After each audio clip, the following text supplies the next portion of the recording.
ये कहानी राजस्थान के कोटा शहर के भूतिया हवेली के बारे में है।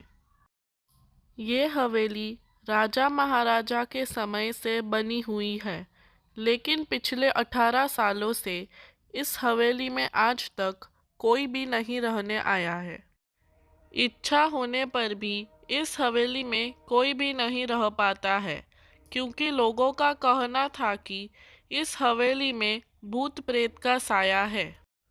जब अजित सिंह को इस हवेली के बारे में पता चला तो उसने तय किया कि वो इस रहस्य को जानकर ही रहेगा, क्योंकि लोग इस हवेली में नहीं रह पा रहे हैं।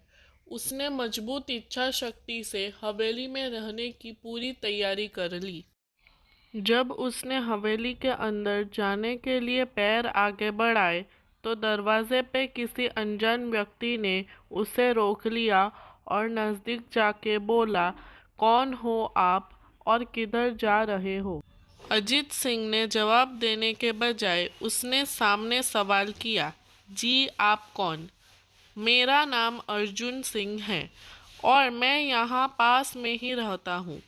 अजित सिंह ने कहा, ओहो अच्छा, मैंने सुना है कि यहाँ एक भूतिया हवेली है और यहाँ कोई नहीं आ पाता है, इसलिए मैं इस हवेली में एक दिन रुकने का फैसला किया है। अर्जुन सिंह ने कहा, जी हाँ, आपने सही सुना है और आप भी अंदर मत जाइए। मेरी माने तो आप भी वापस लौट जाइए, यहाँ बहुत खतरा है। यह सुनकर अजित सिंह खुश हो गए, जैसे उन्हें कोई लॉटरी लग गई हो। अर्जुन ने उसकी खुशी को देखकर बोला, आप क्यों खुश हो रहे हो? आपको तो भूत का नाम सुनकर डर लगना चाहिए। शायद आपको नहीं पता होगा कि मैं भूत प्रेत में काफ़ी दिलचस्प रखता हूँ।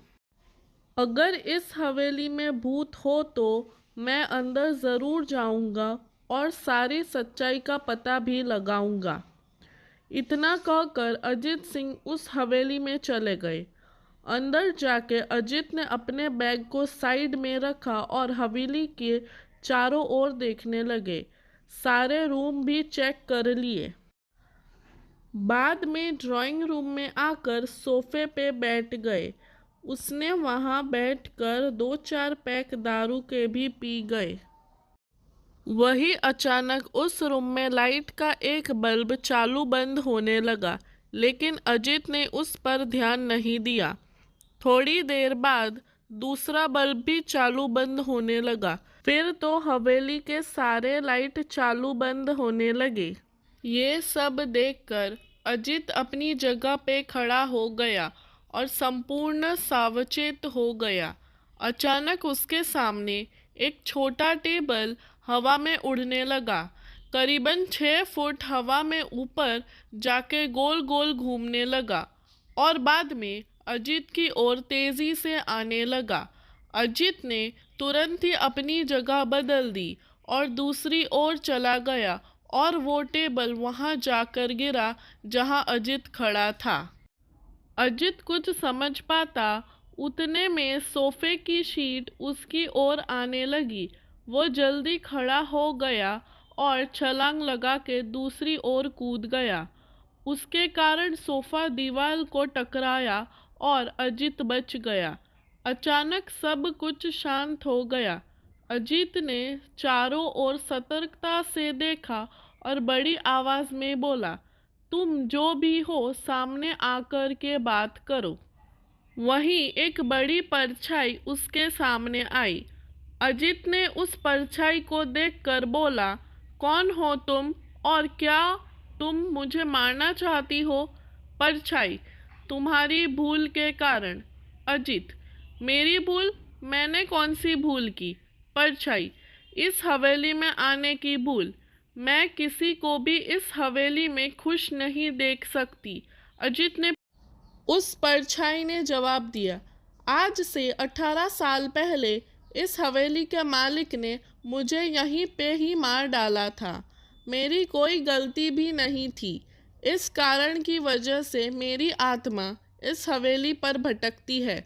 मैं किसी को भी इस हवेली में नहीं रहने दूंगी, क्योंकि इस हवेली में मेरा खून हुआ था। इस हवेली में जो भी रहने के लिए आएगा उसकी मौत होगी। अजित ने कहा, मैं तुम्हें अपनी असली रूप में देखना चाहता हूँ।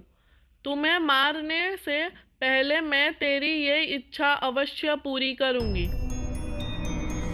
और उस परछाई ने एक भयानक डरावना रूप ले लिया। उसका चेहरा इतना भयानक था कि अजित भी एक क्षण के लिए डर गया था, लेकिन दूसरे ही क्षण उसने अपने आप पर काबू पा लिया। बाद में इसने अपने जेब में से सफ़ेद पाउडर निकाला और उस भूत पर फेंक दिया। भूत के ऊपर पाउडर पड़ते ही वो जलने लग गई। बड़ी बड़ी ज्वालाएं उठने लग गई। वो बहुत जोर जोर से चिल्लाने लगी और बाद में पूरी तरह से जल गई। उसके बाद अजित ने चैन से सांस लिया और वहां पर सो गया।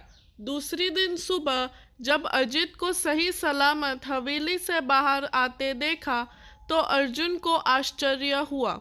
अर्जुन ने अजित से पूछा, तुम कैसे जिंदा हो? जब अजित ने अर्जुन को कल रात वाली घटना बताई तब वो पूरी तरह हक्का बक्का रह गया। और अजित ने उससे कहा कि अब इस हवेली पर भूत का साया नहीं है। सभी बहुत खुश हुए।